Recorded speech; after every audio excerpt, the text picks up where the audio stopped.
Good morning, dear colleagues. We will start in 5 minutes, so please take your seats. Thank you.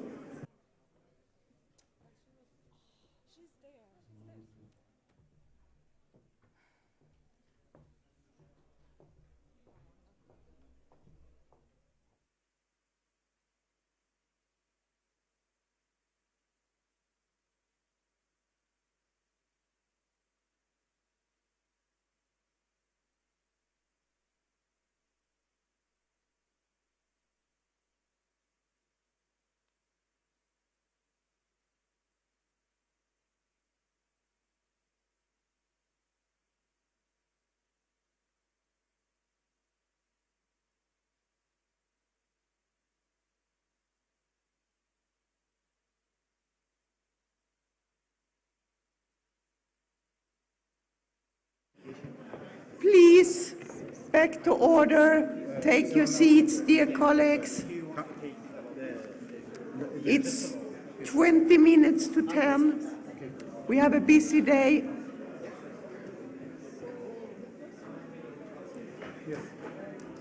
Dear head of delegations, thank you.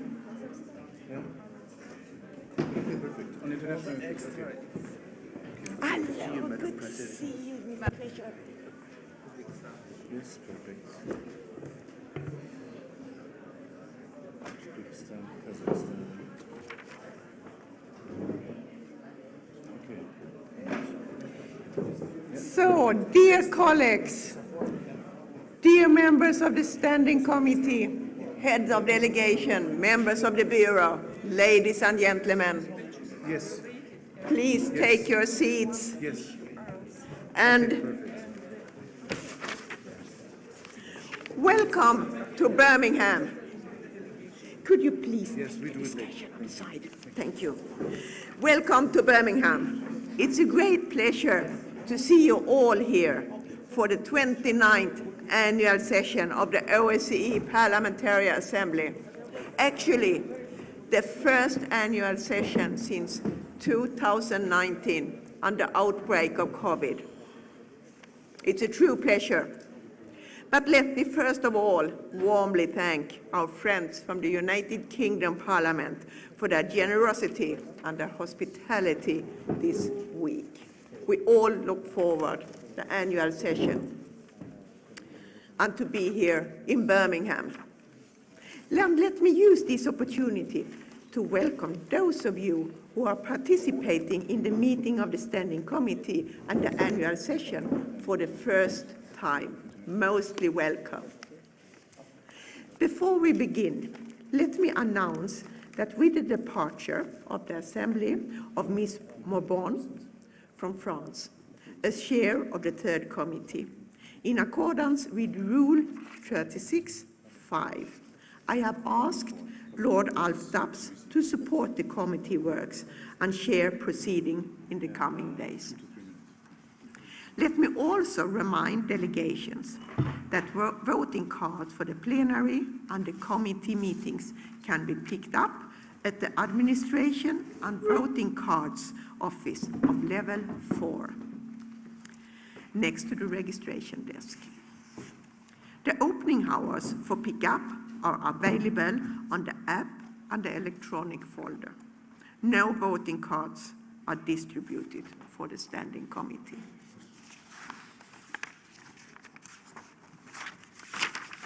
And by this, let's go further on the agenda to number 1, adoption of the agenda. And I would like to ask you first to adopt the agenda for this meeting, which has been circulated. And I noticed that Mr. Artur Gerasimov from Ukraine have requested the floor. The floor is yours, sir. Thank you very much, Madam President. Dear Madam President, dear Secretary General, dear colleagues, I kindly ask you to add to the agenda of our Standing Committee today also the point about the change of the rules of procedure of the OSCE Parliamentary Assembly, which I want us to discuss today and at least to discuss as much and also maybe to make a decision. These rules of change of the rules of procedure are devoted to the suspension of the mandate of the delegation of those member states who is violating the territorial integrity and sovereignty of the other member state. Now I can tell that this amendment was already signed by 16 MPs from 4 countries. It was registered in the Secretariat. It will be now distributed for all members of the Standing Committee. It was discussed with the Secretariat, and I kindly ask you to put this point of agenda put this point to the agenda. Thank you. Thank you, Mr. Arthur Gerasimov. By this, I will give the floor to Secretary General Roberto Montella for comments from the Secretariat. Thank you, Mr. Secretary General. Thank you, Madam President. Thank you, Arthur Gerasimov. I think the Standing Committee can consider favorably to put this on the agenda of today's item, and then we will be discussing this issue. Thank you.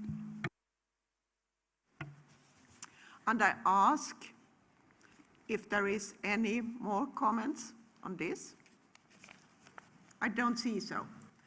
Then I would like to kindly ask for a decision from the Standing Committee. Can we adopt as proposed by Mr. Arthur Gerasimov to put the suggestion on the agenda for discussion later?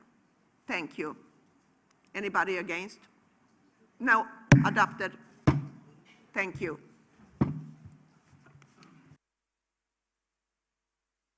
I find that the agenda is adopted. Thank you.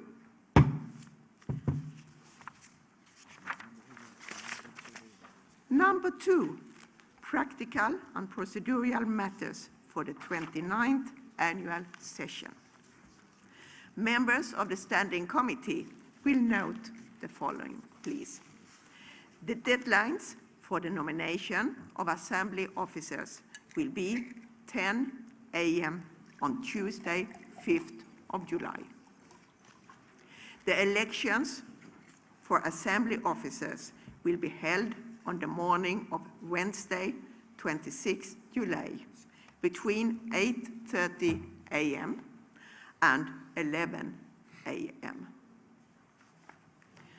Number 3, early voting for members who have an unavoidable obligation to leave the annual session before Wednesday will take place from 12 noon to 6 p.m. on Tuesday, 5th of July. I remind you that members must request early voting in writing. Thank you. Can we adopt this? Adopted. Thank you. Let's go further on. Number 3, run. Approval of registered participation under the Rule 24(1) in the Rule of Procedures. The International Secretariat has distributed the preliminary list of participants. For the purpose of validation of signatures, does the Standing Committee approve the list? Anybody against? I find the list approved.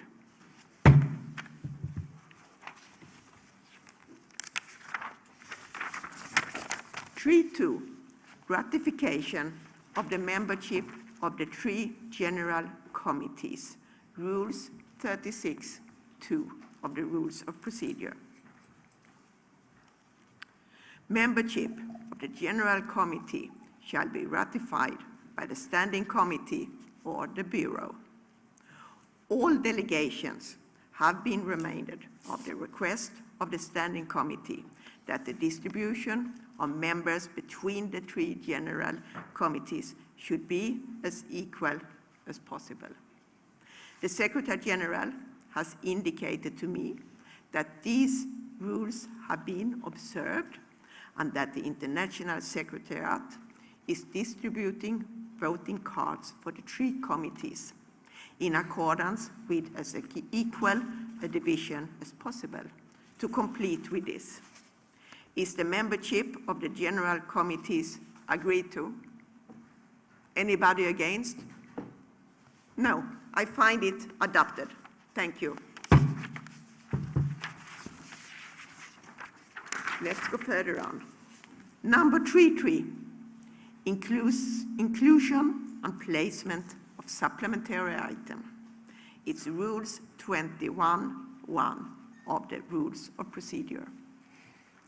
The agenda of the annual session might be supplemented by an item or a motion, or any matter within the competence of the OSCE, which does not relate directly to subjects proposed by the general rapporteurs to the 3 committees. In preparation for our annual session, the International Secretariat has received 10 supplementary items with sufficient support for consideration during the annual session. The list of supplementary items and its proposed allocation has been circulated. Note that in accordance with paragraph 1 of Rule 21, the Rules of Procedures, the Standing Committee shall decide by a 2/3 majority of the votes cast whether to include a supplementary item on the agenda of the annual session.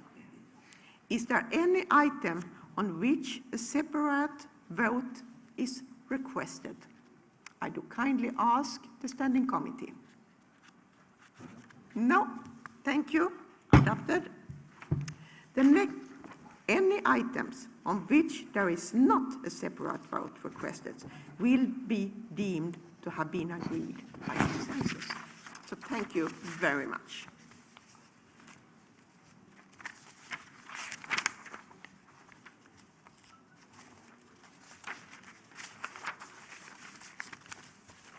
And now let's go further on with the procedural questions. Now it's about the allocation of supplementary items. And we should decide on the allocation of the supplementary items.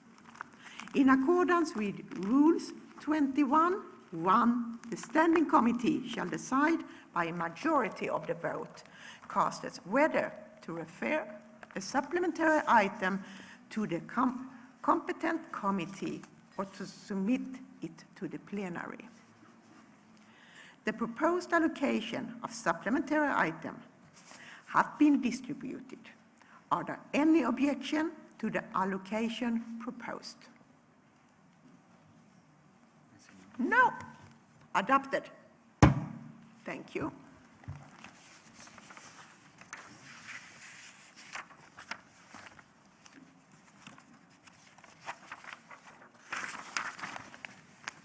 Our next point of the agenda is the report of the President of the OSCE Parliamentary Assembly. It's me, Margareta Cederfelt. And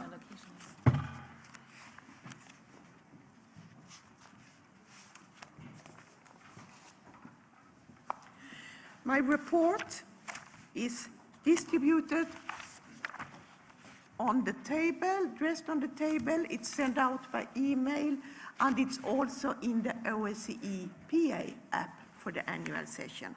But let me be brief and try to complete in wording what I see as the most important things.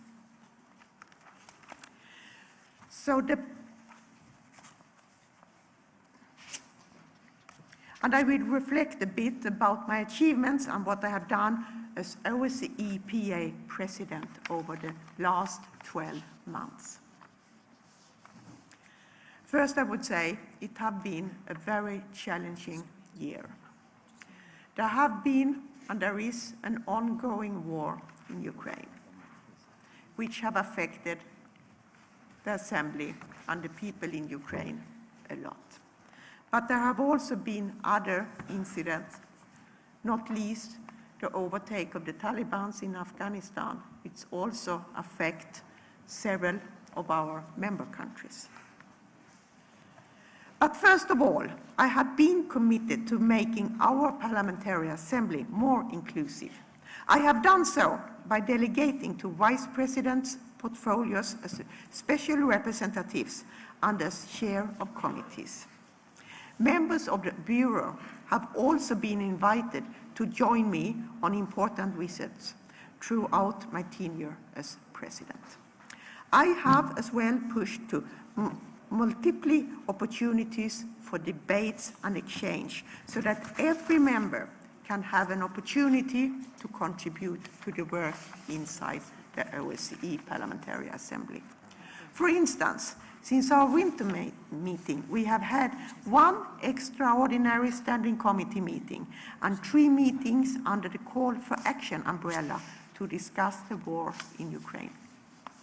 Secondly, I have provided direction to this assembly following my election last July and the Taliban capture of Kabul. I pushed the PA to focus on developments in Afghanistan and in Central Asia. I found it crucial that we, as parliamentarians, engage fully and in a sustained manner with Afghanistan's neighboring participating states, to their perspectives and understand their concerns. This was illustrated by my visit together with Special Representative Pia Kauma to Uzbekistan and Tajikistan in October, followed by an autumn meeting focused on Afghanistan's security implication. In April, did I also visit Kyrgyzstan together with UNDP. Since our winter meeting, I have devoted all my energy to address the consequences of Russia's invasion of Ukraine. Our discussions have underlined the long-term impact of this conflict on all 3 dimensions of comprehensive security, on the political and military sphere, of course, but also on the environment, the economy, and the field of human rights. Under my leadership, the OSCE Parliamentary Assembly has been a vocal, credible, and reliable partner for the rest of the international community. Together, we must continue to strengthen our cooperation and increase pressure to bring an end to the conflict. Let me here highlight the few activities that I have undertaken in relation to the war in Ukraine. In March, I led a delegation to visit the border between Poland and Ukraine.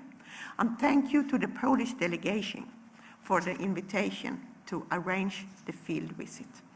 I brought with me Vice President and Chair of the Ad hoc Committee on Migration, Vice President Christian Vigenen, Chair of the Third Committee, Seren Bourbon, and to mention 2 of my colleagues who joined for the visit. And I was able to see how the entire Polish society has been involved in generously assisting those fleeing the war. In April, I was in Moldova with the OSCE Special Representative and Coordinator for Combating Trafficking in Human Beings, Mr. Valiant Ricci.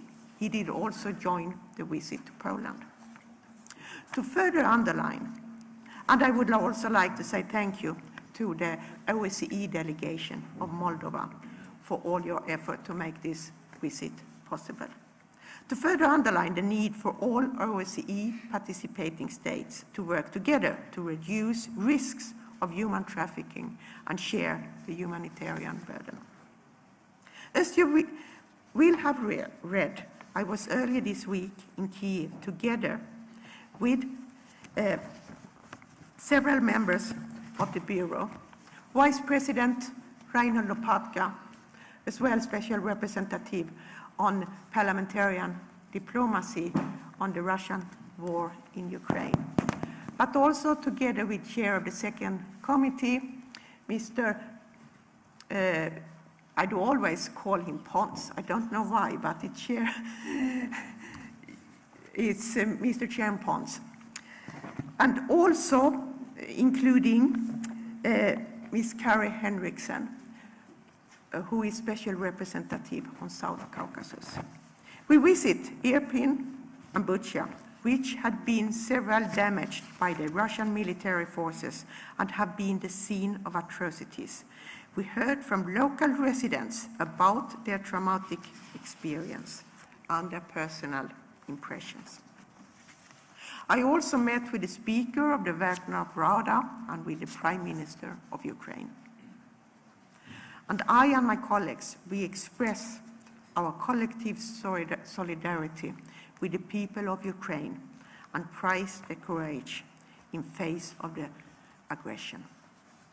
The day of our visit coincided with the barbaric missile attack on a shopping center in Kremenchuk, for which we expressed the OSCE PA's strong condemnation and heartfelt condolences. This multiplication of blatant war crimes through Ukraine calls for proper investigation and prosecution.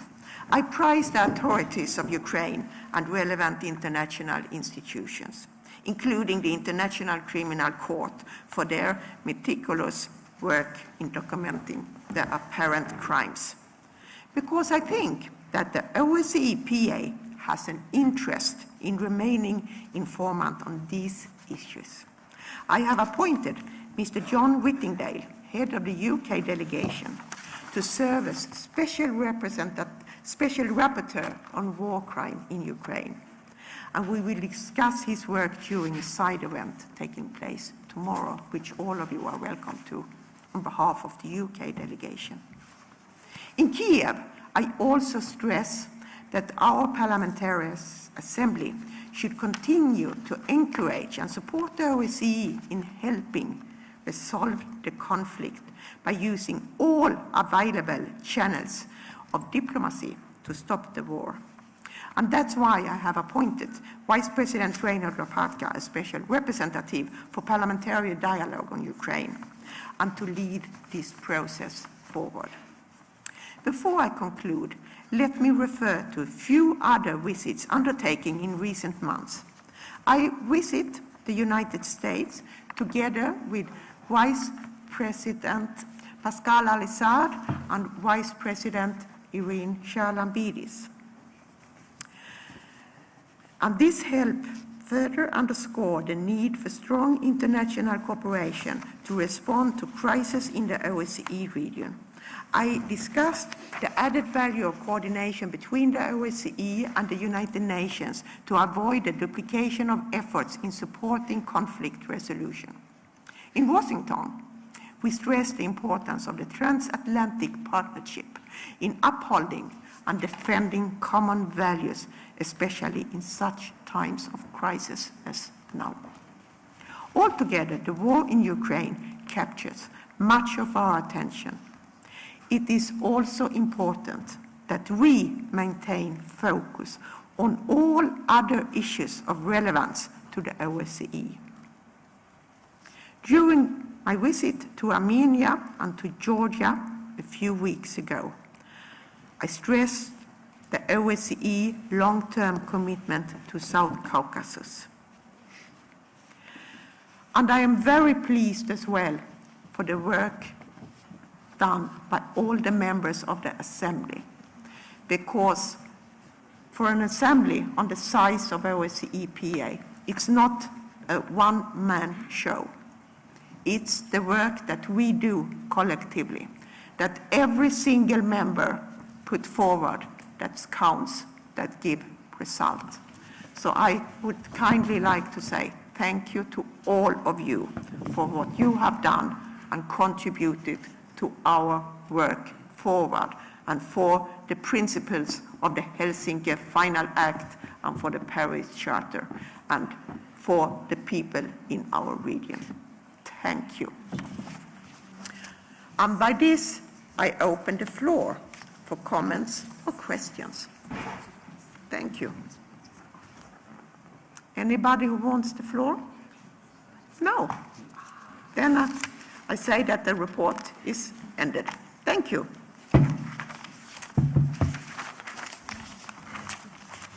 And let's go further on the agenda. Number 4, financial questions. Report of the Treasurer of the OSCE Parliamentary Assembly, Mr. Peter Jules Jensen. Number 4.1, present financial situation and annual contribution. Mr.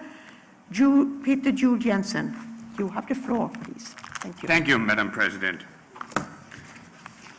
Dear colleagues, I'm very happy to see all of you and to be welcomed in these nice surroundings. It's an opportunity once again to meet in person at the annual session. It is very important for our assembly and for our political work that we meet in person. I really look forward to our session in Birmingham, and I thank the UK Parliament and the head of the UK delegation, John Whittingdale, for their efforts, their support, and their hospitality in welcoming us here. My gratitude also to the parliaments of Bulgaria, Canada, and Uzbekistan, who will be hosting us in the future. Colleagues, the circumstances under which we are meeting are very difficult. For the first time, we meet in the time that a war of aggression with no possible justification is happening in the OSCE area. Allow me, as Treasurer of the Assembly, to express my fully solidarity with Ukraine and with the Ukrainian people. We will be debating here in the coming days about the political and humanitarian aspects, but I can just say that the war is having a serious impact in our economies and our finances. All our parliaments and of course our assembly are feeling the effects. The current world economy situation presents serious challenges with increased inflation and prices and great unpredictability. My view is that the OSCE and the OSCE Parliamentary Assembly are now more necessary than ever. We therefore must now look at the next year in order to continue our activities and our active engagement. Madam President, as you can see, the proposed budget for the next financial year ensures that the Assembly will continue to function in an effective way. My proposal was endorsed by the Bureau and was circulated to all of you more than one month ago, so I will not go into details. Thank you to the delegations that have sent me and the Secretariat questions that commence on proposal. Together with the Secretariat, we have tried our best to answer your request. I welcome and I'm very happy to receive your questions and comments in line with our policy of full transparency and accountability. Some of you have asked about the increase in our national contributions. Yes, national contributions will increase by approximately 10% for the coming year. The reason is that for the current budget year 21 to 22 and the previous financial year for 20 to 21, the financial resources saved became an extra contribution from all of us to all of us, because we had a little bit lower activity, so we sent the money back to all of us. It was a decision taken by the Bureau and then second by the Standing Committee. We also agreed that we would freeze and reduce our national contributions in the Assembly as long as the pandemic lasted. So it was a decision we all took with open eyes that when we came on the other side, on the pandemic, we will have to increase our national contributions with a percent of 12. In the coming year, even though that the budget is frozen, national contributions will revert to the full amounts, though the increase of all 57 national delegations' contributions. I believe that to meet our commitments, the proposed budget for the next year is consummate and an extraordinary challenge that we are currently facing, and to reflect the minimum basic needs of the Assembly. In conclusion, the proposed total budget for our 31st financial year is exactly the same as for the current year, and there are no increases whatsoever. Careful adjustments have been previewed to be able to freeze the budget. I believe this to be fair, clear and honest way to help our parliaments and our Assembly in the time of economically difficulties. Despite the situation, I have made it very clear to the Secretariat that they must be focused and ensure that we finish this year within budget. President, dear colleagues, let me conclude by stressing that it is my objective and also the objective of the Secretariat that the management of our budget reflects the efforts of all our parliaments to reduce expenses when we use our taxpayers' money. I look forward to continue serving as your treasurer, and I appreciate your trust and your support. Once again, thank for your support and the support for your parliaments. And, Madam President, one additional but very important point to be considered by the Standing Committee.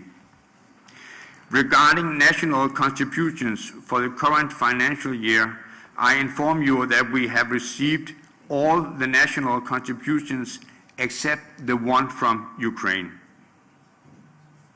We all understand the exceptional situation caused by the war, and I'm sure that we all agree that the Ukrainian delegation needs to be able to vote here in Birmingham during this annual session.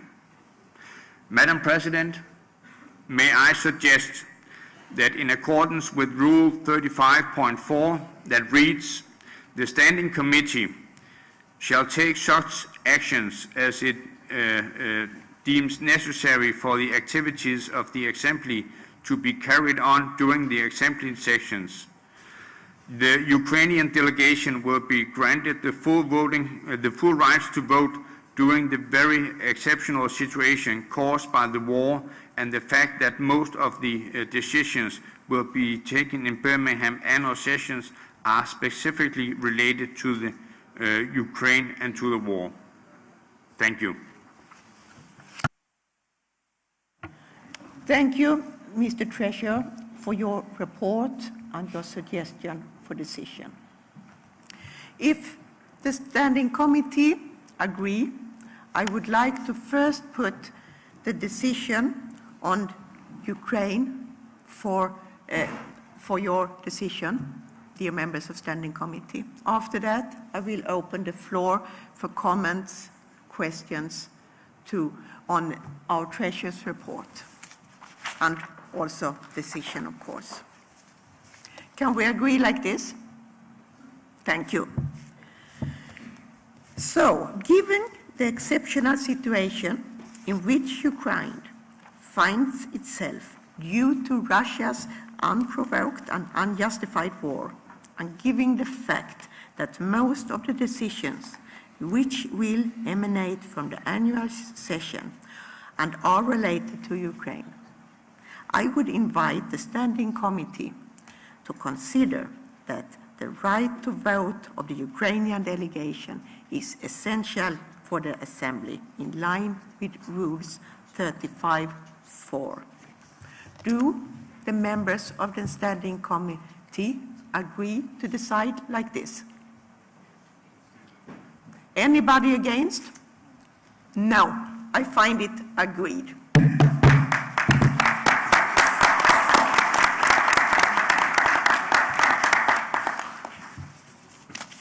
Thank you very much for this important decision. It shows also that we are not only saying words, we are also acting in favor of stability and security and for Ukraine. But now let's go further on, and it's the approval of the budget. But first I would like to open the floor, as I said. If there is any questions to our treasurer remarks. No. Then the report of our treasurer is adopted. Thank you. Let's go further on to the approval of the budget for 2022-2023 financial year.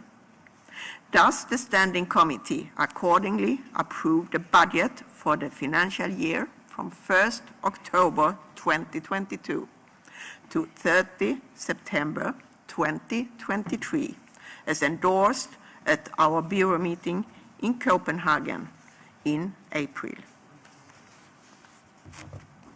Can we vote as suggested? Anybody against? No? Adopted. Thank you. Our Secretary General looked very pleased. Yes. So does the staff. Yes, and so does the staff. Thank you. So let's go further on the agenda. It's a report of the Secretary General of the OSCE Parliamentary Assembly, Mr. Roberto Montella. The floor is yours. Thank you.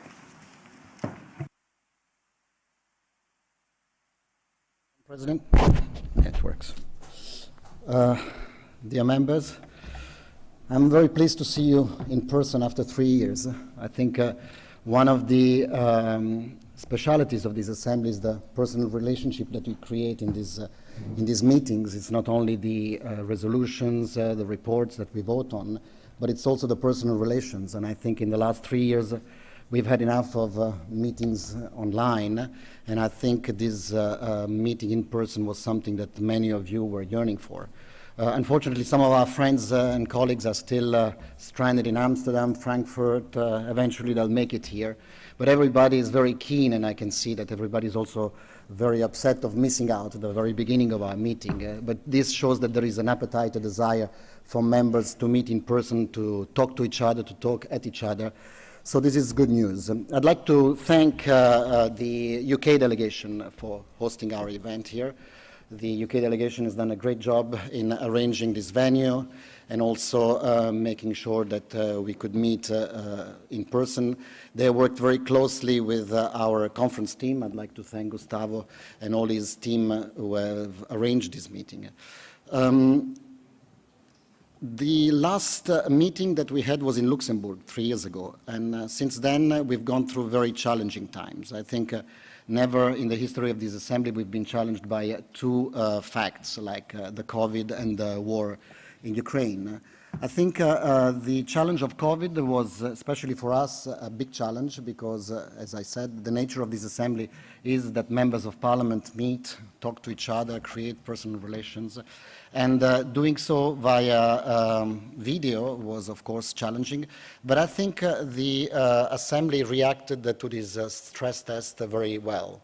I think that we came up with clever ideas, the webinars, the possibilities of having meetings online. Some of you have complained that we had even more meetings online than actually when we have a regular 3 statutory meetings during the year. So I think we've been very active during COVID. I'd like to also pay tribute to President Serratelli, who also kind of led us through this period and pushing us into making a lot of webinars on the different issues of how the COVID pandemic hit our assembly. And I think that we've learned one lesson from the challenge of COVID is that all the issues that we deal in the Parliamentary Assembly, be it climate change, be it fight against terrorism, movement of people, conflict prevention, conflict resolutions, the health issues, all of these require global solutions. They all require that members of parliament and governments talk to each other, work with each other, and that solutions are found beyond the national boundaries. And I think this is the takeaway I take from COVID that most of us have taken, and I think this assembly then is well placed to do exactly that kind of job of creating the necessary conditions for finding solutions to this problem, which by nature have a transnational nature. On the war in Ukraine, I'd like to express the fact that I'm extremely proud on how we have conducted ourselves. We were actually in Vienna on the 24th of February when the invasion started. I think the Assembly took a posture which was a very realistic posture. We understood who we are, what is the kind of contribution we can provide as members of parliament, as an institution of the OSCE. And I think we have conducted ourselves extremely well. We have been very vocal. We have spoken up against the war. We have spoken up in all possible fora and at all possible level. I think we have also done some field visits, which were important, going to the border of Poland, and I thank here the Polish delegation for arranging that, Poland and Ukraine, to meet the refugees and to see it from the victims' perspective. We've conducted a lot of webinars, a lot of Helsinki Plus 50 call for action meetings on this issue. Recently, last week, with the President and other colleagues, we've been to Kiev in a long trip by train, but it gave us also an opportunity to us, but also to the Assembly, to witness firsthand the disaster that took place in all Ukraine, but especially in Irpin and Bucha. And we had an opportunity also to meet the authorities in Kiev. I think this was a testimony. Also, we were the first OSCE institution, followed by Matteo Mecacci of the ODIHR yesterday, to be in Kiev. But this also showed a testimony of how much this assembly, made up of 57 parliaments representing 1 billion citizens, parliamentarians representing 1 billion citizens, cares about this issue. And I can tell you that our delegation there was really a witness of all the care and all the work that you've done by yourself in your own legislations, in your own parliaments, and all the public stands that you've taken also individually. I'd like to also address the elephant in the room, or should I say the bear outside the room. We have in this period received an exchange of letters from the Russian Federation, from the Belarusian Federations, from the Swiss delegation, from the UK, about the fact that the Russian Federation and the Belarusian Federation are not present in this meeting. The President and myself were here in March to meet with the UK authorities. We have expressed the position of this assembly, which is the position of defending, of course, also the resolutions of this assembly. The assembly in 2016 adopted a resolution calling for ensuring that all parliamentarians can participate in all OSCE events without any restrictions. I think the International Secretariat, the President and the leadership of the Parliamentary Assembly exhausted our part of responsibility by ensuring that the entire Assembly is invited. So the entire Assembly is invited, and indeed all members who wanted to register for this event could register for the event. The actual physical presence at this meeting is also, and it's part of the Memorandum of Understanding we normally have with host parliaments, participants also have to follow the law and have to be in line with the local legislation of the host country. So the fact that some delegates are not present here, it is not a sanction against the entirety of the Assembly, but is a sanction against individuals who, for some reason, are on the sanctions list of the UK, but also of other countries in Europe. So I think with this, we can close it here, the issue of whether the Russian Federation and the Belarusian Federation are here or not here. I think the OSCE, let's say, principles have been adhered to, and the International Secretariat responsibility to ensure that the principle of the OSCPA are adhered to has been met. I'd like to take from here a point on the Helsinki Plus 50 project that Ambassador Zanier, former Secretary General of the OSCE, is helping us carry out in our Assembly, because I think this plugs in very well to the future of our organization. For many years, I've served this organization in the field, now in the Secretariat of the Parliamentary Assembly. I'm a strong believer of this organization. I think this organization does a lot of good work in the field, a lot of good work in its institutions. There are many people who benefit from the work of the Parliamentary Assembly, but very few people know it outside those who work in it.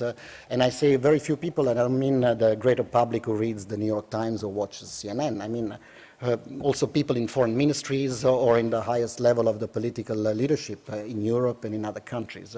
So I think an effort has to be made if we want to strengthen and preserve this organization, especially in the moment when it is extremely challenged by some who argue also that we should eliminate some countries from the organization, thus rendering it I would say, redundant. It's exactly to try to relaunch this organization, to be very firm on the principle of the organization, firm on the reasons why this organization was founded, sanctioning, of course, those who violate the rules of the game, because we cannot close our eyes blind. We have to have dialogue in this organization, but we also have to call those who violate the rules of the game responsible and find the mechanisms to sanction those who are responsible.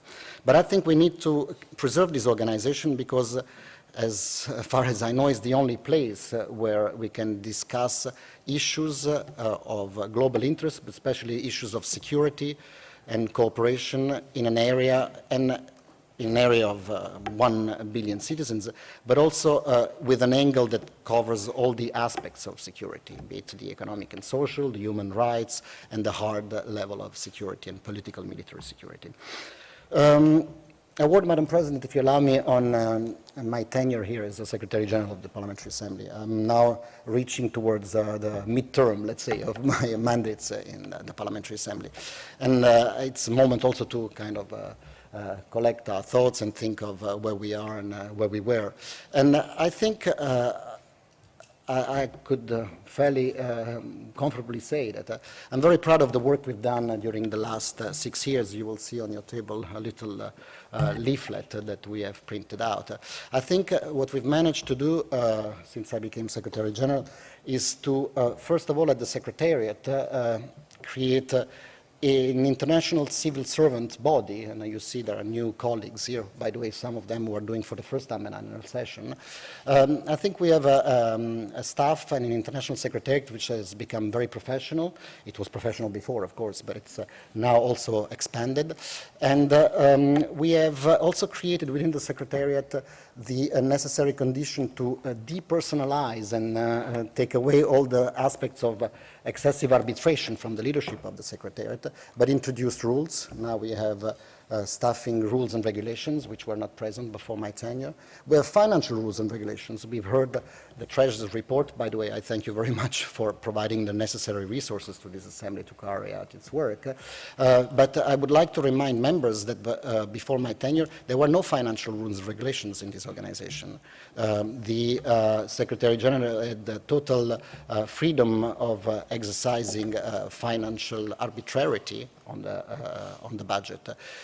What we have introduced here is, what I have introduced, is presenting to the Standing Committee and the Bureau a set of financial rules and regulations which I borrowed by Ambassador Zanier when he was the Secretary General of the OSCE, so basically taking those rules and having the Standing Committee adopt them, and those rules now regulate how we run our finances.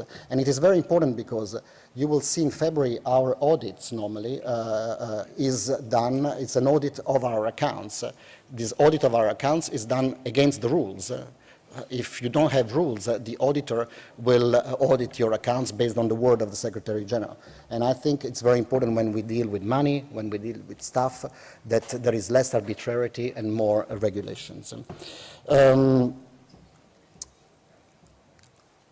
I think as we are, many of us are new in this assembly, we see many new faces in terms of secretaries of delegations, also many new members.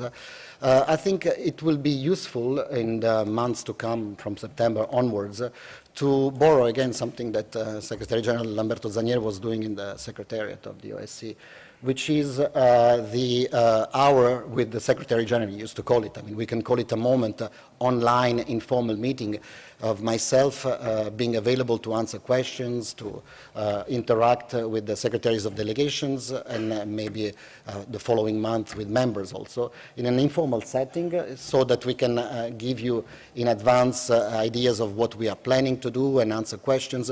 I see that there is sometimes a lot of discussions between secretaries of delegations that come to me through a colleague who interacts more with that person, but it's nice to have also an institutional moment, informal, where I would be available to answer questions, to clarify points, and also to announce what we are planning to do. I think in my experience in international organization is that sometimes misunderstanding comes from the fact that people don't feel included or were not aware of something happening, and then all of a sudden there is something coming up. I think that if everybody is duly informed on a regular basis, the decisions are made in a faster and smoother way. So I will be available to launch this idea from the month of September. And I would like to conclude with a word of appreciation for my colleagues at the International Secretariat. I think, and some of you have already interacted with them, so those who work with Special Representative and others. I think we have a very professional staff at the Secretariat, dedicated. It is not easy sometimes to work in this kind of setting because it is not a classical job 5 to 7 where you go to the post office, with all respect for those who work in those jobs. But we work with people, we work with individual members of parliament. Each of them have their own demands, requests. So we try to be extremely flexible, extremely accommodating.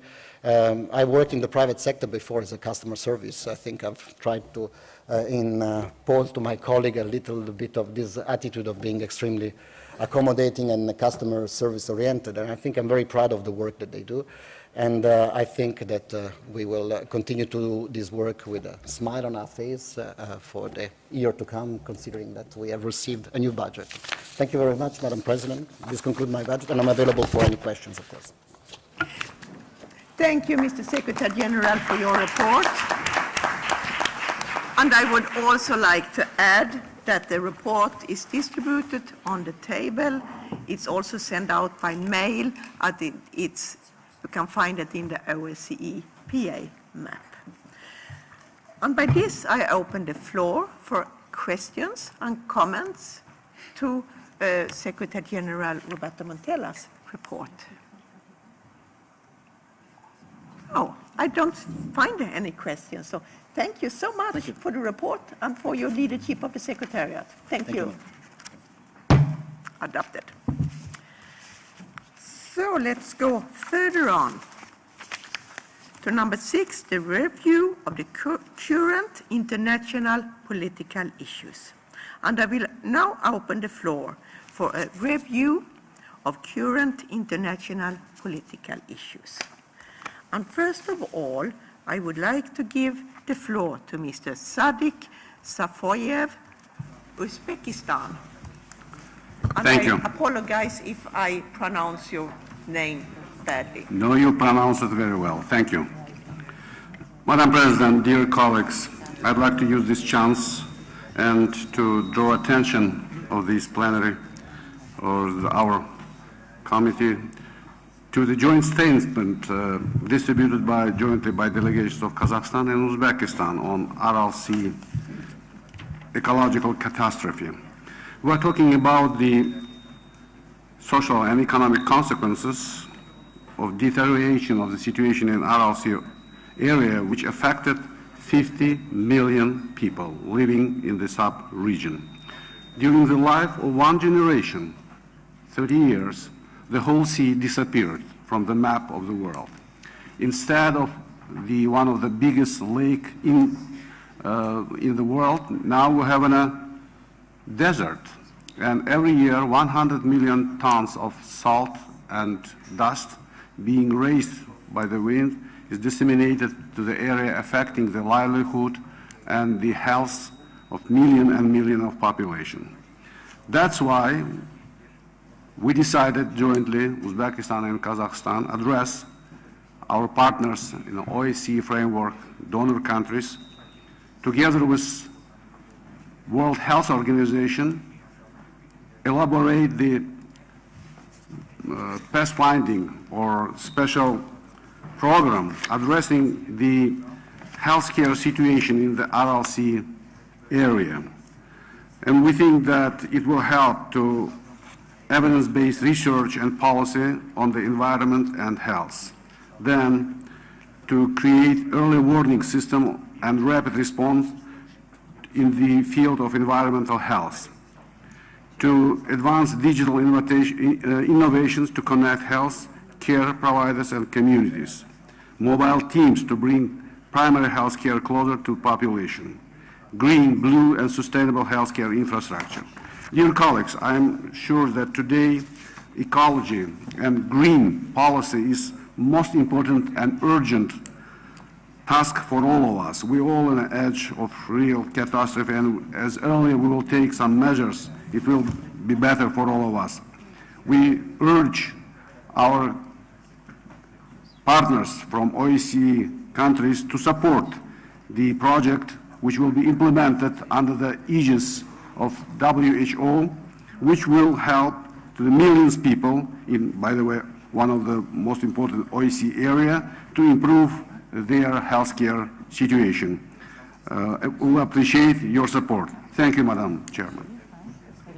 Thank you, Mr. Sadiq Safoyayev, head of the delegation from Uzbekistan.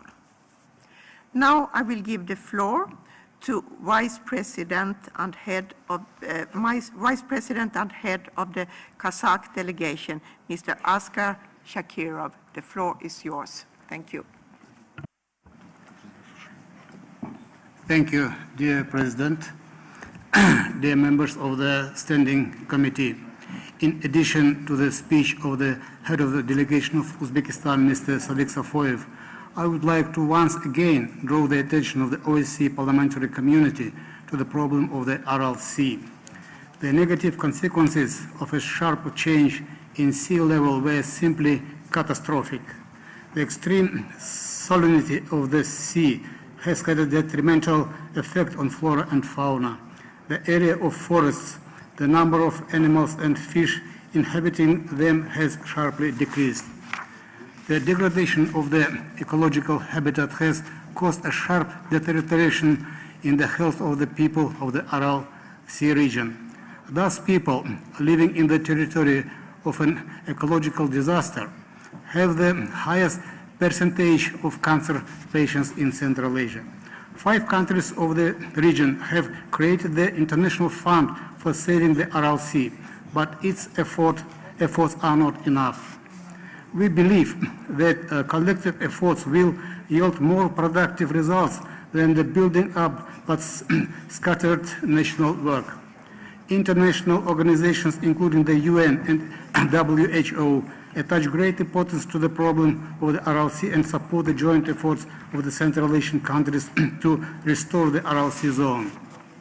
We call on the OSCE and the member states of the organization to become donor countries for financing their projects of the International Fund for Saving the Aral Sea, various projects aimed at restoring the ecosystem and sustainable development of the Aral Sea region.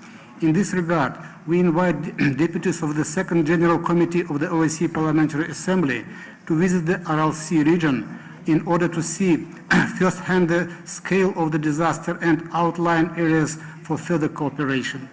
The parliamentary delegations of Kazakhstan and Uzbekistan have prepared the next of a joint statement of this matter. It's on your table.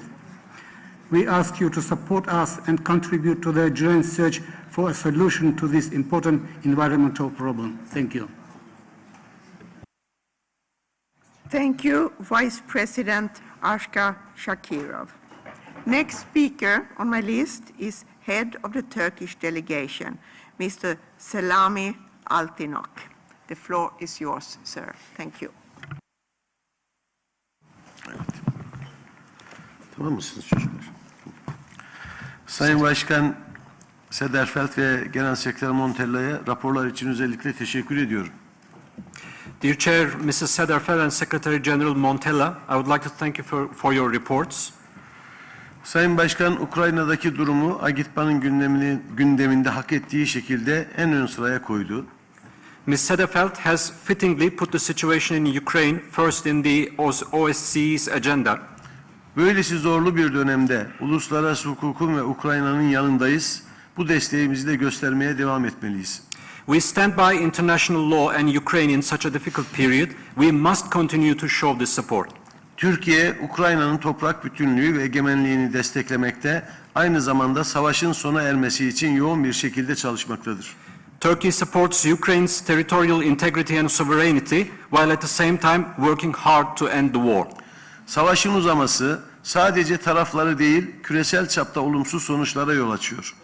The prolongation of the war has negative consequences not only for the parties but also for the global scale.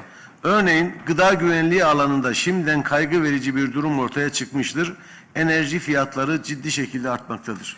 For example, an alarming situation has already emerged in the field of food safety and energy prices are surging dramatically.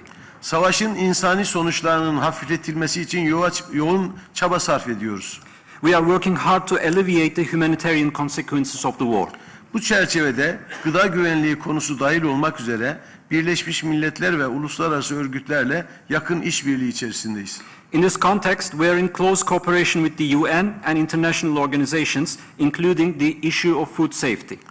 AGİT'in kapsamlı ve işbirliğine dayalı güvenliğinin unsurlarını ele alabileceğimiz kilit platform olarak kalması ve kalmaya devam etmesi gerektiğine inanıyoruz. We believe that OSCE should remain the key platform from which we can address aspects of comprehensive and cooperative security. Rusya Federasyonu'nun da içinde yer aldığı yegane güvenlik platformu olarak AGİT ve AGİTPA'ya sahip çıkmalıyız. We must protect OSCE and OSCE-PA as the only security platform that includes the Russian Federation. Bunu yaparken çok taraflılığa ve kurallara dayalı düzene, tüm aktörlerin sorumlu ve uluslararası hukuka uygun hareket etmesine önem veriyoruz. In doing so, we attach importance to multilateralism and a rules-based order, and that all actors act responsibly and in accordance with international law. Helsinki Nihai Senedi, Paris Şartı ve 1999 İstanbul Belgesi'nde yer alan temel ilkeler Avrupa'da güvenlik ve işbirliğinin temelidir ve öyle olmaya devam etmelidir.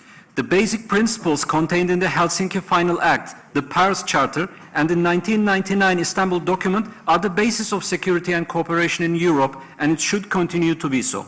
AGİTPA'nın tüm aktörlerinin masada olduğu kapsayıcı bir platform olarak kalmaya devam etmesini gerektiğine inanıyoruz. We believe that OSCE should remain an inclusive platform where all actors are at the table. Türkiye bölgesinde barış, huzur ve refah istiyor. Barış için uluslararası hukukun yanında durmaya ve barışçıl bir çıkış yolu için her türlü çabayı desteklemeye devam edeceğiz diyorum. Teşekkür ediyorum. Turkey wants peace, serenity, and welfare in the region, and we will continue to stand by international law for peace and support every effort for a peaceful way out of this war. Thanks very much. Thank you, Mr. Salami Altinok.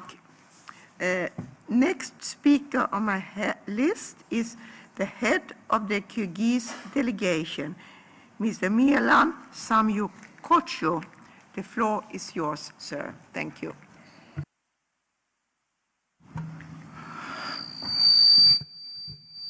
Thank you, Ms. Chairman. Let me welcome the chairman of the committee, speakers, and all invited guests of today's meeting on behalf of the delegation of the Jogorku Kengesh of the Kyrgyz Republic. We express our gratitude to our colleagues from Great Britain and the officials of Birmingham for their hospitality and excellent organization of the annual session. Dear colleagues, the Jogorku Kengesh of the Kyrgyz Republic continues to actively participate in the work of the OSCE Parliamentary Assembly, thereby contributing to the strengthening of parliamentarism in the region, as well as to strengthening close cooperation between all parliaments of the OSCE region. We are sharing common values. We are confident that the OSCE Parliamentary Assembly will continue to promote mutual trust, confidence, and constructive cooperation among the participating states, respectively, to ensure peace and stability in the OSCE region and in the international arena. We welcome the appointment of Ms. Per Kauma to the position of Special Representative of the OSCE PA for Central Asia. We are grateful for her official visit to the Kyrgyz Republic on April this year. We look forward to continued active and constructive cooperation with her within the framework of her mandate. Dear parliamentarians, today the 7th Parliament, comprising deputies from different political parties, has begun its work actively taking into account gender equality. We are grateful for the participation of international observers and the OSCE ODIHR mission in the recent parliamentary elections in the Kyrgyz Republic, which were held in accordance with international standards. We highly appreciate the personal contribution to the development of the OSCE cooperation with the Kyrgyz Republic by Vice President of the OSCE PA Reynold Lopatka, Ms. Matunen, and Petr Joel Jensen. Dear colleagues, we want to note the activities of the OSCE Program Office in Bishkek, which closely cooperates with our Parliament and individual projects of the field mission relative aimed at preventing crisis situations and ensuring security in the Central Asian region. We are grateful that the government of the Kyrgyz Republic and the OSCE continue to jointly support the OSCE Academy in Bishkek. We continue to provide opportunities for young female students from Afghanistan to study at our universities, including the OSCE Academy. We also thank all our partners for their valuable contribution to the activities of the Academy. We call for further increase in support for the activities of the OSCE Academy, which is becoming an important coordination mechanism in the OSCE area. We face important challenge in the OSCE area. For the Kyrgyz Republic, it is important to rebuild the economy in the post-pandemic period, to ensure productive security and to strengthen security and stability in the Central Asia region against the backdrop of continued challenge from Afghanistan. Dear colleagues, the Kyrgyz Republic remains fully committed to its international obligations and is ready for further work to strengthen cooperation within the OSCE. We express our hope for the continued support of the OSCE and partners in these directions. I ask colleagues to draw important attention to these issues. Thanks for your attention. Thank you, Mr. Milan Samyukosho. Next speaker on my list is Vice President and Head of the Azerbaijan delegation, Mr. Asay Guliev. The floor is yours. Thank you. Thank you very much, dear President, dear Secretary General, dear colleagues. Good morning. I am very happy to see you in person and also would like to thank our host and the delegation of the United Kingdom for the excellent organization of our annual session here in Birmingham. President Sedefir suggested to me to make a short presentation on the Silk Road to let our Assembly's members fully understand the essence and the main goal of this important initiative and on the new modification and changes made to the group's activity as we adopted on 10 June 2020 the new guiding principles of the group. I thank President Sedefir for this opportunity to shortly brief about the group. Dear colleagues, as many of you know, the previously called Silk Road Support Group of the OSCE Parliamentary Assembly was established on July 8, 2017 by the members of 17 delegations, namely the delegation of Albania, Azerbaijan, Belarus, Bosnia and Herzegovina, Bulgaria, Croatia, Georgia, Kyrgyzstan, Mongolia, Montenegro, Romania, Serbia, Spain, Switzerland, Tajikistan, Turkey, and Ukraine, who signed the protocol on the establishment of the group. From 2018 to 2020, 10 other delegations, Austria, France, Greece, Hungary, Italy, Kazakhstan, Moldova, North Macedonia, Poland, and Uzbekistan have joined the group upon their request. So as of today, 27 national delegations are members of the group. The experience showed that during the statutory meetings of the OSCE Parliamentary Assembly, very often it becomes impossible to hold extensive discussions on all the relevant issues due to their time limits.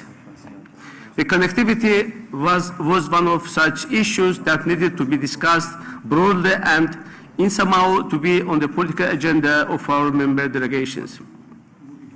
I am very happy that for the last years, the group has been recognized as an effective platform where the member delegation can discuss their views on the relevant topics, monitor the issues related to the Silk Road and connectivity agenda, and understand what is the best option for our countries and the OSCE region in general, discuss negative and positive trends pertaining to different global initiatives, and set the ground for the firm and mutually beneficial cooperation among the member states.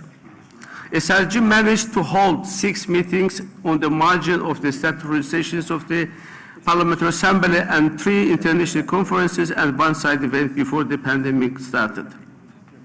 Madam President, dear member of Standing Committee, former chair of the Subcommittee on Rules and Procedures and Working Practice, Lord Peter Bones, raised some questions related to this title, accountability, and description of the group, and these issues have been discussed in Bureau several times. The main questions were the following. Is the group established to support Chinese initiative of Belt and Road? Is the group an official structure of the OSCE? Is the group enough inclusive and open for all member delegations? Is the group eligible to get financial support from the International Secretariat? After thoroughly discussing all these questions, we have elaborated on the new guiding principles and practices of the group to find the right solution to all concerns and modify the group's modality. The new guiding principles and practice were adopted at the online meeting where 3 weeks ago held on 10 June. Given the fact that the leadership of the PA and the member of the Standing Committee attended this meeting, I would like to start with the first question of whether the group has been established to support Chinese initiative of Belt and Road. The answer is no. The group has been established as a platform for the connectivity agenda, but it has nothing to do with supporting Chinese initiative. By the way, today, at the group's meeting, which starts right after Standing Committee at 12:30 in Hall 11, we will discuss along with other matters an appointment with the fact-finding mission to prepare the report on the real issue and challenges driven by the global connectivity initiatives to the OSCE region. Taking this opportunity, I would like to invite all who are interested in the work of the group to attend the meeting and share their views and thoughts on the subject. Dear colleagues, for the rest of other 3 questions, the newly adopted guiding principles and the practice clarifies all of them and remove all misperceptions or concerns about their political nature. Most notably, the group has no legal status as it is informal. The group is open and inclusive to all delegations. And the word support in the title of the group is removed. Now it is just called Silk Road Group within the OSCE. The group receives no financial support from the International Secretariat, and the performance of the duties of the chair and the vice chairs of the group are supported by their respective national delegations and parliaments. Now I hope it becomes clear to everyone, and I am ready to answer any question you may have here or in the meeting of SRG today. Thank you very much, Madam President. Thank you very much, dear colleagues. Thank you, Mr. Asay Guliev. Next speaker on my list is Vice Chair of the Second Committee, Mr. Artur Gerasimov from Ukraine. The floor is yours. Thank you.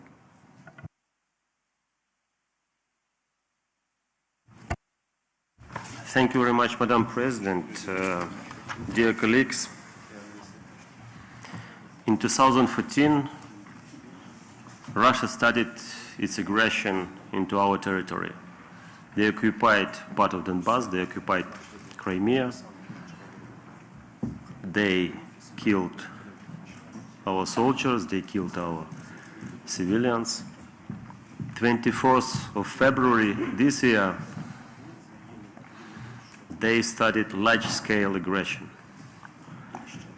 All territory of Ukraine now under missile attacks. You can't be safe in any city. Lviv under attacks, Uzhhorod under attacks, Kyiv under attacks, Vinnytsia under attacks, Odessa under attacks, all other cities under attacks. And the worst thing, Russians specially targeted civilian objects. They targeted civilian infrastructure, water supply, electricity supply, heating. They targeted trade centers. All of you know now the name of Ukrainian city Kremenchuk.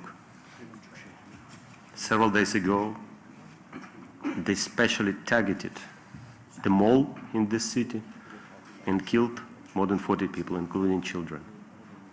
A couple of days ago, they specially targeted the living house, civilian living house in Odessa region, and killed again many people. You know, today there is very, very worse figure, 344. Till that day, Russia killed 344 children in Ukraine during this war, starting from the 24th of February. They were 1 month old, they were 1 year old, they were 5 years old. It was our future. It was children who wanted to be alive. Some of them were dying with the question to their parents, why is so painful to me? Mama, I was behaved well. It's a real story from Irpin. Tens of thousands killed civilians in Mariupol. Tens of thousands civilians, totally destroyed city, totally. In our delegation, we have member of Ukrainian parliament representing Kharkiv. This lady was personally under many shellings.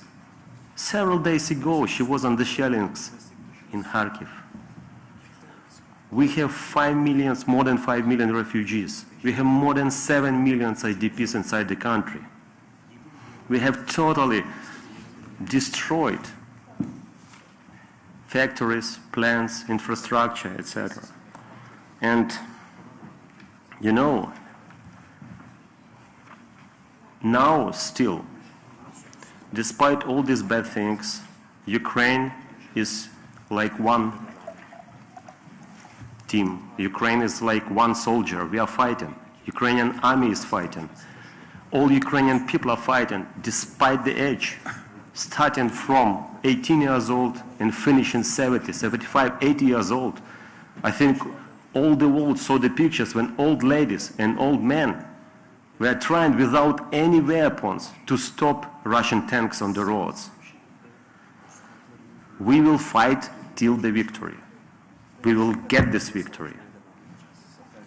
Because I told it many times in this organization from 2014, but now I think it's understandable for everybody in this room.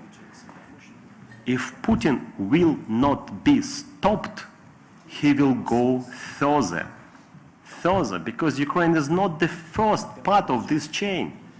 Chechnya, Transnistria, Georgia, Donbass, Crimea, now full-scale invasion. And now, because we will fight till the victory, you have unique chance to defeat Putin by the hands of our people. We are ready to do that. What we need from you, just two main things: weapons and sanctions. Real sanctions. And because of that, I want to say great thank you to any country who is supporting Ukraine, especially to Poland, UK, United States. I can name many, Sweden, Denmark. You know, now we really understand what is not just friends, what is family members, what is brothers and sisters of our country. We understand it. And because of that, we are saying great thank you for any help. Even in this room this morning, thank you very much, Margareta, thank you very much, Peter, thank you very much, Roberto, for all your decisions done today in this room. But, very important point, Ukraine is now fighting not only for our soil, we are fighting for all Europe, for all the democratic world. And I want to finish by just very common and simple wording. I want to repeat it again. If Putin will not be stopped now, believe me, he will go further. And we can only imagine how far he will go. Thank you.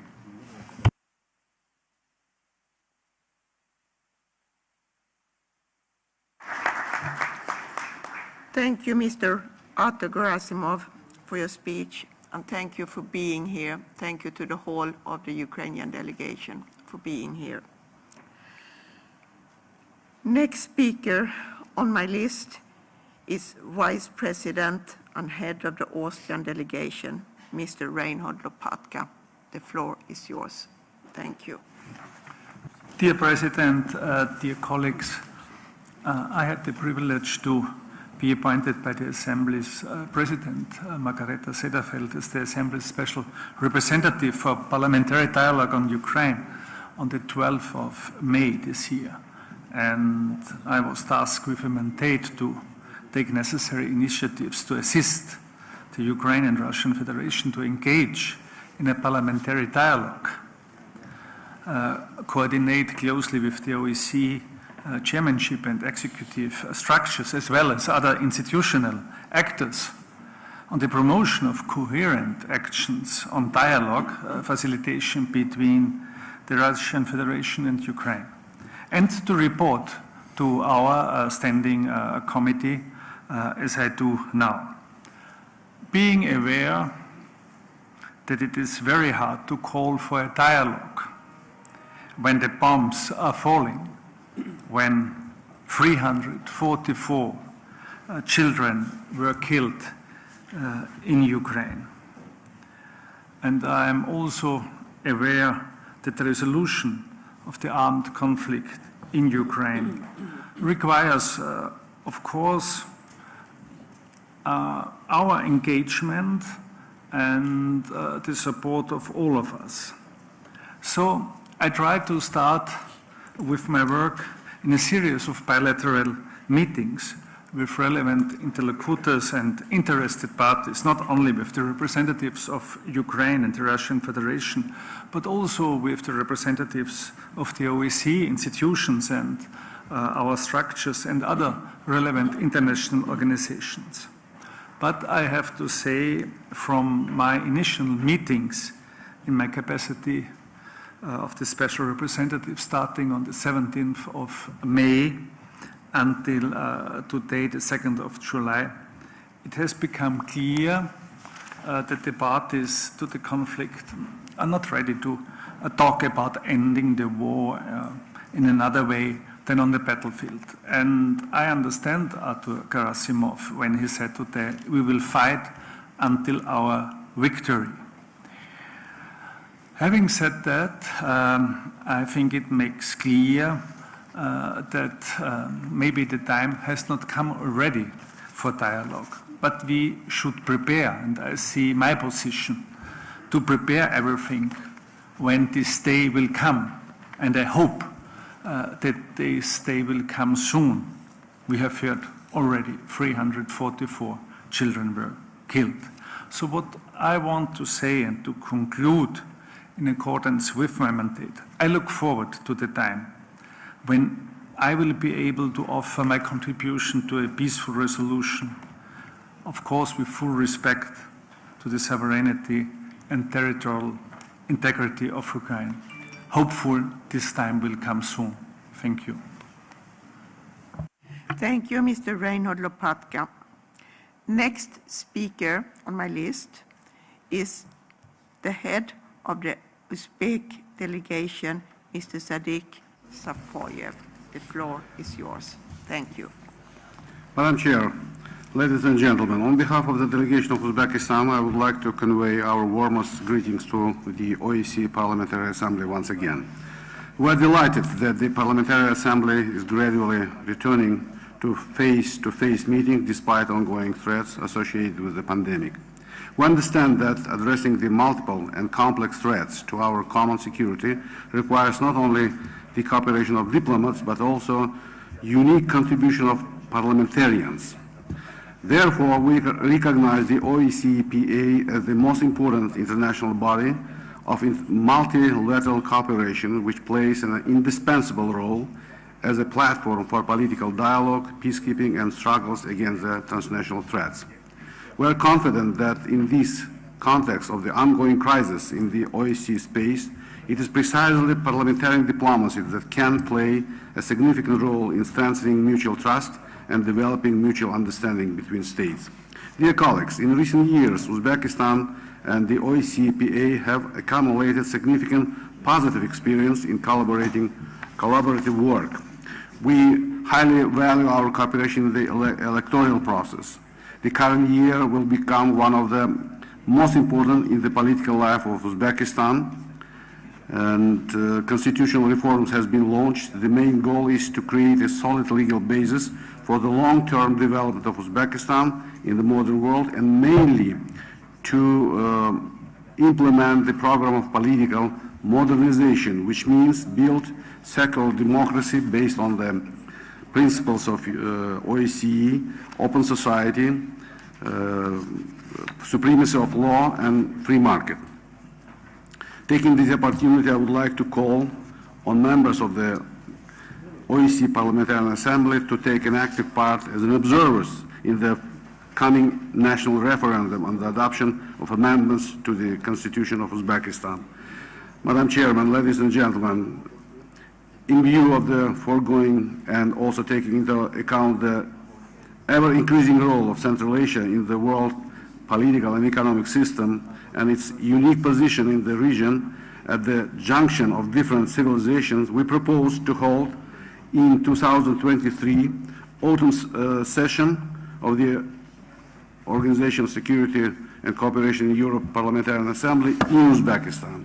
We express confidence that such a high-profile event will give a new impetus to the further development of interparliamentarian cooperation in the interest of a peaceful and prosperous life for people in the OSCE area. Let me express the hope that this initiative will meet your support. Thank you for your attention.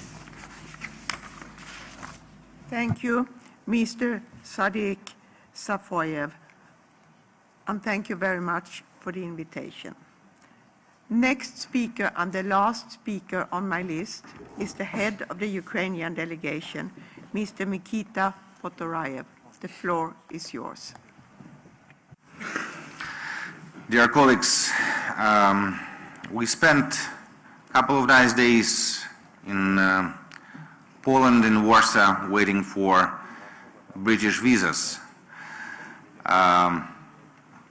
Maybe understandable for some delegations problem, but thanks to international cooperation, the problem was solved, so we are here. But you know what? In our hotel, there was a family,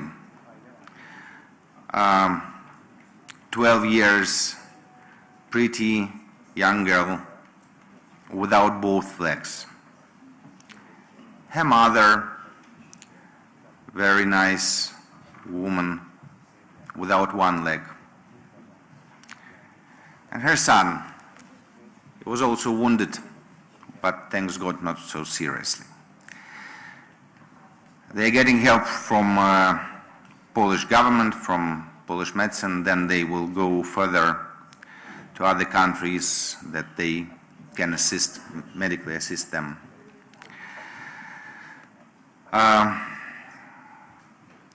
They were injured when Russian Federation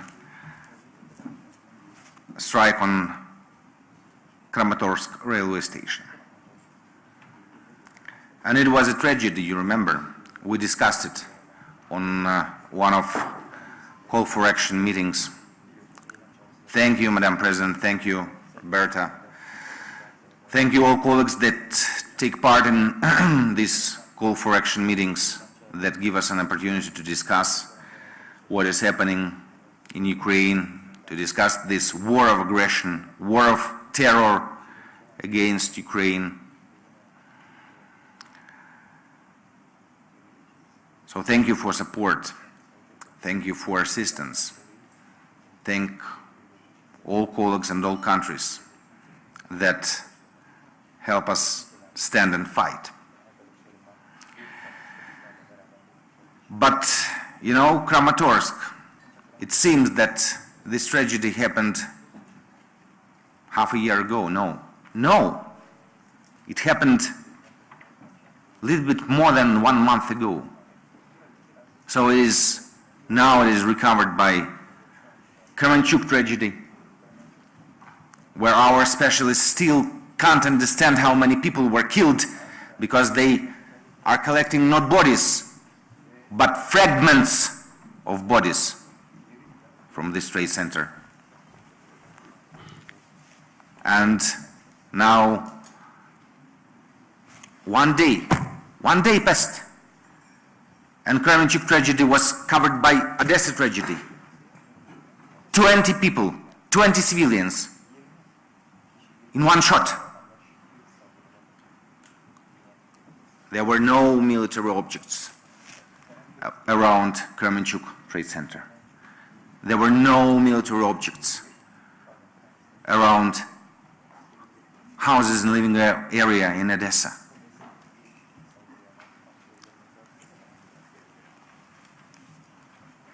Something that started as classical war of aggression, according to Nuremberg trial, transferred to war of terror, large-scale war of terror against civilians. And what disturbs us, colleagues, that nobody is safe. Nobody is safe in Europe and all around Europe, everywhere in Eurasia. Kazakhstan is a highly developing country. Uzbekistan is providing reforms of modernization. A lot of countries want to live in peace, want to develop themselves. Nobody is dreaming these mad dreams about restoring some empires, except one country, which declares clearly, yes, we are restoring empire. You remember when we talked several times, and I told you, colleagues, that unfortunately, we in Ukraine also, we didn't accept their words seriously. We thought, oh, it's propaganda. No. Since Munich speech, it wasn't propaganda. It was plan. And this plan was announced absolutely openly. Restoring empire, war of aggression against democracies, against independent countries. This is what they are doing. This is what is happening. What country isn't safe? We are parliamentarians of organization which was created to keep security and cooperation. Where is security in Europe? Where is security in Eurasia? Where is cooperation, colleagues? We have to defend not Ukraine. We have, yes, we Ukrainians, we defend Ukraine, of course. We Ukraine our lives. We defend our existence. We defend our state and nation. But what we all have to defend is to defend democracy, freedom, opportunity to build our states, to improve lives of citizens of all our states.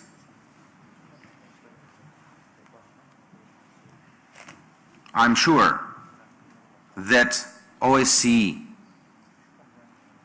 will become stronger after this crisis. I'm sure that together we can defend our countries and we can provide real security and cooperation in Europe and all around Europe. Thank you.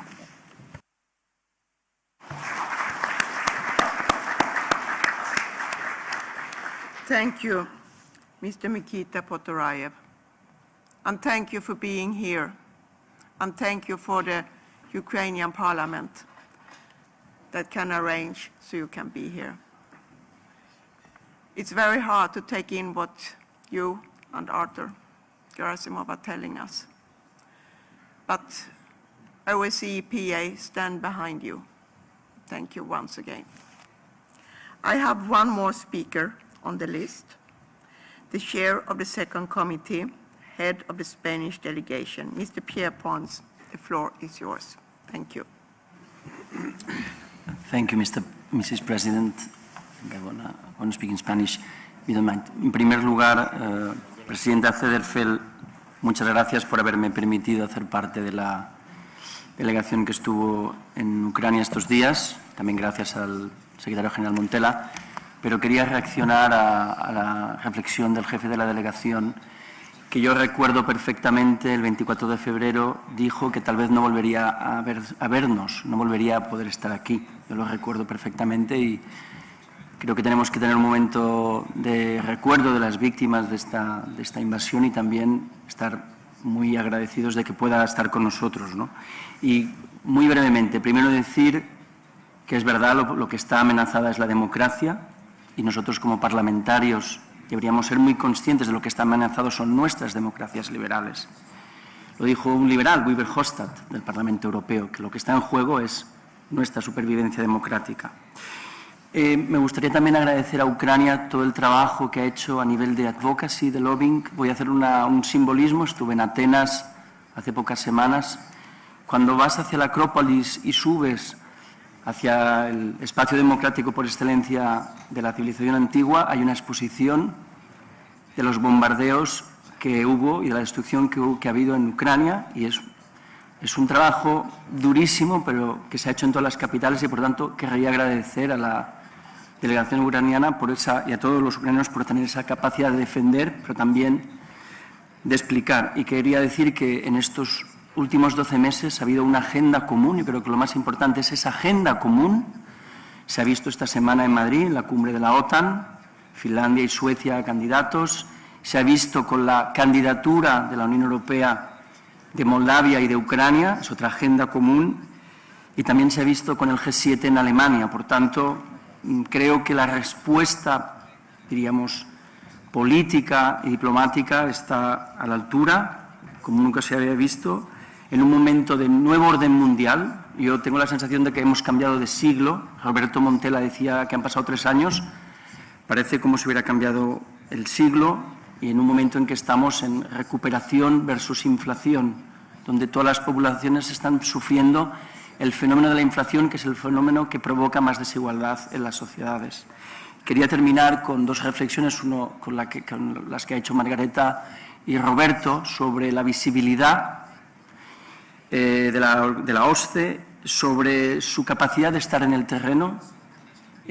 Nosotros recogimos tanto las ideas del primer ministro ucraniano como del presidente del Parlamento ucraniano, del señor Stefanchuk, sobre la suspensión de Rusia. Pero creo que lo que intentaba decir Roberto Montella y la presidenta Cederfeld es que el valor añadido que tiene esta organización es efectivamente tener visibilidad y es efectivamente tener el terreno. Pero como parlamentarios, el verdadero valor añadido de esta organización es el diálogo.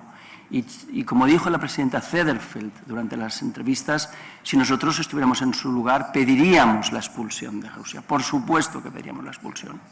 Pero como parlamentarios de 57 países, de 123 miembros, necesitamos como organización, también para esa supervivencia de la democracia, seguir insistiendo en el diálogo. Por tanto, tienen toda la razón, pero tenemos que persistir en esa incluso paradoja. Muchísimas gracias. Thank you, Mr. Per Pons. And by this is my speaking list ended, and we can leave number 6, review of current international political issue. Thank you. Let's go further on the agenda.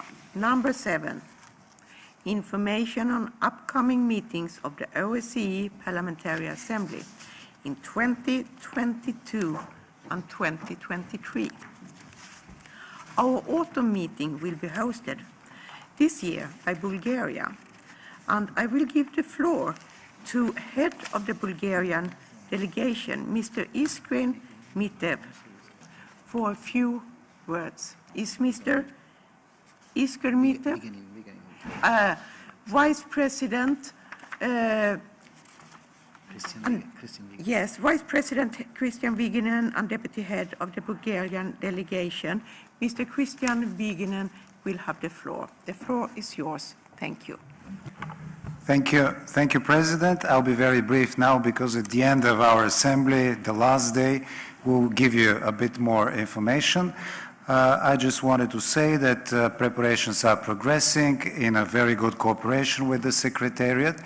Many of you have heard probably that there are some political troubles right now, but we are in the process of forming second government in Parliament. Whatever happens, as I said, situation is getting more stable. We continue with the preparations of our assembly. It will take place 14th and 15th of October in Sofia. We have also a preliminary title or main theme of our assembly. I'll mention it, but of course it needs to be further reconfirmed also by the leadership of the assembly. The main topic will be the contribution of parliaments in the OSCE region in facing the hybrid threats of the 2020s, promoting security in the Black Sea region and beyond. This autumn meeting will give us the chance to discuss really security issues, since Black Sea is a sea of war right now, as you know. Black Sea is a sea of both Russia and Ukraine, and we believe that this session is very timely, where we could really focus a bit more on these challenges in the OSCE region and especially in the Black Sea. We hope that big numbers of members of the Assembly will join us for this meeting, because we believe it's important, and we will be happy to welcome you so that you can, in addition to the serious discussions, you can taste a bit and feel a bit the heart of Bulgaria. You'll get some more information and materials throughout the session. Thank you very much. Thank you, Mr. Christian Viginen, and thank you for all the preparation and hosting the autumn meeting. We all look forward to visit Bulgaria this autumn. Thank you. And in December, when there will be the Ministerial Council meeting, and this is Poland, who are chair of the OSCE this year, it will be the Ministerial Council meeting will be held in Poland, in Lodz. And this means that the Bureau meeting in December will be held on the margin of the Ministerial Council meeting. And I would like to give the floor to the head of the Polish delegation, Ms. Barbara Bartos. She don't want to have the floor. But the Bureau look forward to meet in Lodz. Thank you very much. And As it is customary, the OSCE PI winter meeting will take place in Vienna next year in late February. And the next annual session will take place in Vancouver, Canada in early July 2023.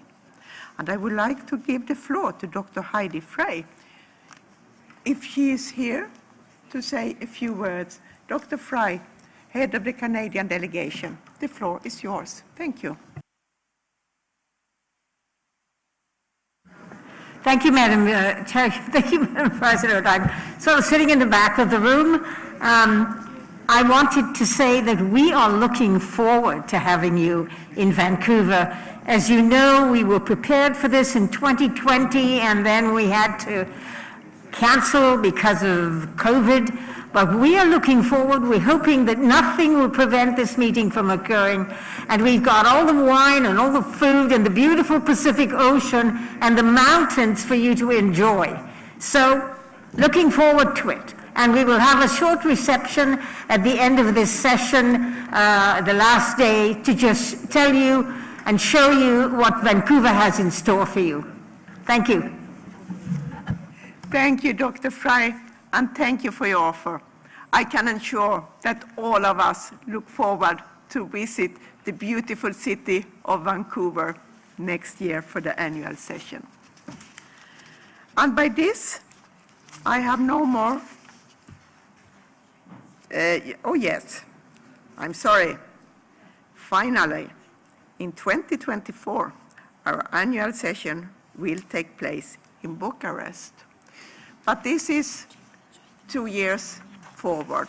So I will order the, no, well, let's take that later, but we look forward for Bucharest 2024. Thank you. And by this, I close number 7. Thank you. And finally, is there any other business for the Standing Committee? The Ukrainian and Roger from Andorra wants to take the floor. So I would give the floor to Roger Ponderai from Andorra, and then we take the Ukrainian issue. What's his name? It's Roger, the head of the Andorra delegation. Yeah. I would like to give now the floor to the head of the Andorra delegation, Mr. Roger Padronay. The floor is yours. Thank you. Thank you. Thank you very much, President. Nothing. Only I want to add a kind of point, interesting probably for your young parliamentarians of your delegations. In this sense, during last year, 2021, we were celebrating different young events here in the Assembly. Hi, Farah. Also with a special representative of young engagement. It has been a pleasure to organize these events. Firstly, Secretary Roberto Montella has said that one of the objectives of our Assembly is to arrive to more and more and more people. I think that what we are doing now, the creation of a kind of network of young parliamentarians, can be a tool also to spread the word of our Assembly, to spread the word to the new generations of what we are doing here. I want to comment to you that tomorrow, 12:30, we will organize a new meeting of the young parliamentarians here of the Assembly. These parliamentarians, last 2nd of June, were gathered in Andorra, my country, where we signed a joint declaration where we put our priorities as young parliamentarians. And if you are interested in this declaration, I can give it to you, I can send it to you, and I think it's interesting in order to put the points of the young parliamentarians in the agenda and within the OCPA different committees. That's the way. I think it's one of the ways for our Assembly to spread, as I have commented before, the work, all the important work that we are doing here in this crucial moment where we are living. Thank you very much, President Satterthwaite, and thank you also for your contributions, also and for the delegates of your delegations. Thank you. Thank you, Mr. Roger Padronay. And I wish you all the best with the new group you have formed for young parliamentarians. Thank you. And now I will give the floor to the head of the Ukrainian delegation, because we have also the proposed amendments to the rules of procedure. So but the head of the Ukrainian delegation, oh, it's not the head, it's the deputy, the vice chair of the second committee, Mr. Artur Gerasimov from Ukraine, who will have the floor. Thank you. Dear Madam President, dear Secretary General, dear colleagues, first of all, thank you very much that you supported including of this point to the agenda of our standing committee. I will try to be as brief as possible. The key idea is those delegation of member state who has broken the rules of the community, who has broken the rules of our organization, who has broken the rules of our family, the mandate of this delegation has to be postponed until the significant change in the policy of the mentioned member state will proceed. We created this formulation. It was distributed in this room. We discussed it with the Secretariat, and we will kindly appreciate you to support position, which I think will be described by Secretariat representative. I think Roberto or Andreas will tell how it will be done, and we will start this procedure. We will start it. It will not be decision which we'll make right now, and we'll vote for it right now. But I kindly ask you to support the proposal of Ukrainian delegation together with the proposal of Secretariat of the OSCE and start the procedure of including this amendment, including these changes to the rules of procedure of our organization. So, thank you very much. I try to be brief, and now I will appreciate if somebody from Secretariat will explain the way how we will proceed with that. Thank you, Mr. Artur Gerasimov. And by this, I will give the floor to Secretary General Roberto Montella. The floor is yours. Thank you. Thank you, Madam President, and thank you, Artur, for explaining the proposed amendment. We've discussed this before this meeting because as you have seen, this proposed amendment was circulated very recently and was actually presented also with a number of signatories and supporters of this proposed amendment.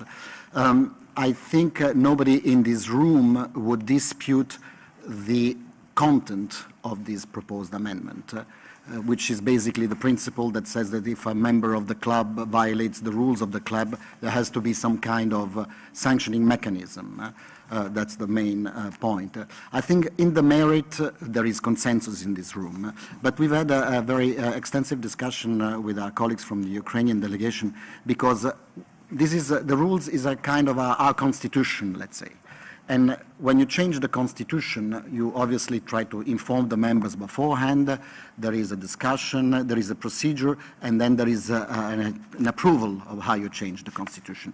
So we have agreed with the colleagues of the Ukrainian delegation that this proposed amendment, and now the President will then later on make the proposal, will be referred by the President, if of course you agree, to the rules procedures.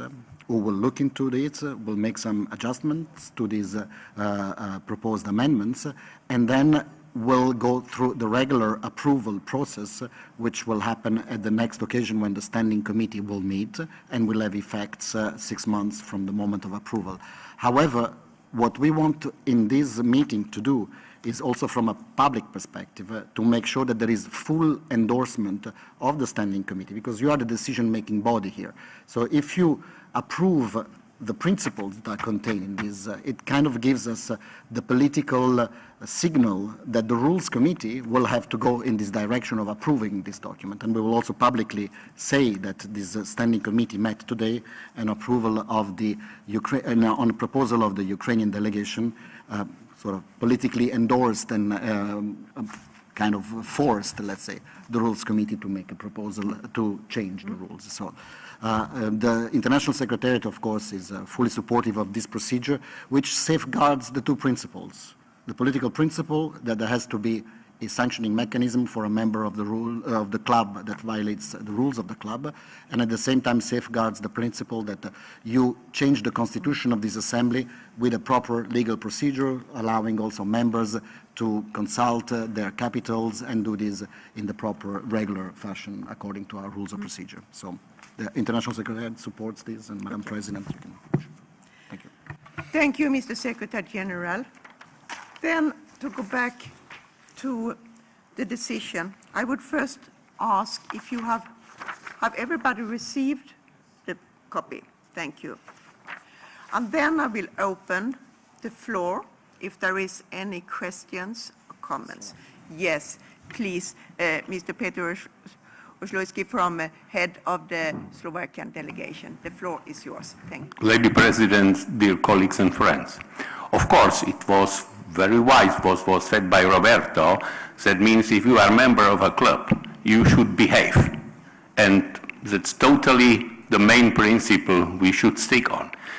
In fact, since 23 years I am a member of this society, I cannot remember something such terrible like happened in Ukraine. So probably there was no clear reason to change the point of rules in this way.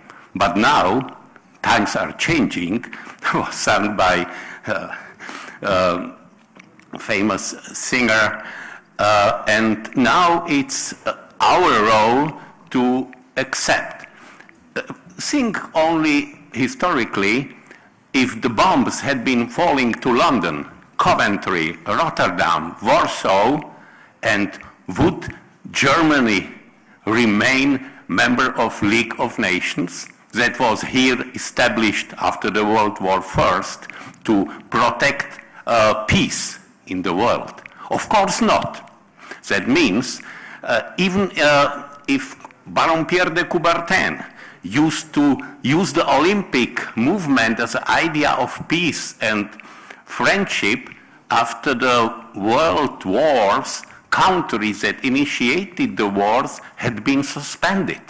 Germany had to wait for Olympic participation after the World War I until 1928. After the World War II until 1952.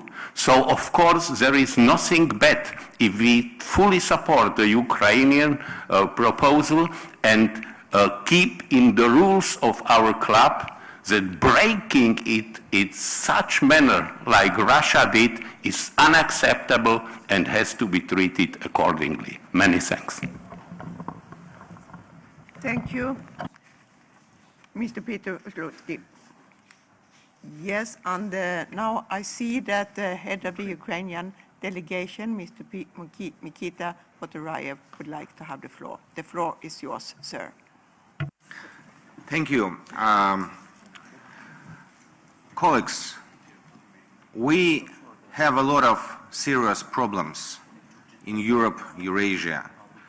Colleagues from Uzbekistan and Kazakhstan today raised the question of Aral Sea.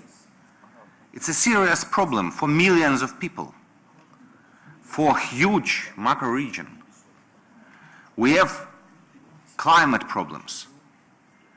We have economical problems where we can cooperate and solve these problems that humankind is facing. But at the same time, more than 4 months, one member state of OSCE is continuing war of aggression and war of terror against another member state of OSCE. Colleagues, why did we, with other colleagues and other countries, has proposed these changes? Because we are serious organization established by serious, powerful countries. We have honor, we have dignity. We can't be odd and ridiculous. We should be strong. in defending our fundamental principles. So let's remind to everyone that OSCE is a serious and strong organization which is able to defend its member states, to defend its fundamental principles, and really to build better future for all European countries and countries which join OSCE. Thank you. Thank you, Mr. Mikita Potorayev. The speakers list is empty. Thank you. And now for the decision. My suggestion, first I will put the question if the Standing Committee, head of delegation, are ready to support that the proposed amendment of the Rules of Procedure will be referred to the Committee on Rules of Procedure for preparation. Do you agree? Yes. Anybody against? No, it's agreed. Thank you very much.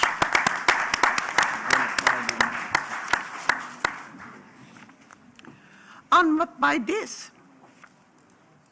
you have concluded the meeting. Thank you very much. And this means that there are some free time for gathering and discussions. I wish you all the best, dear head of delegations. Thank you so much. And see you later in the afternoon for the opening of the annual session. Thank you very much. Very good.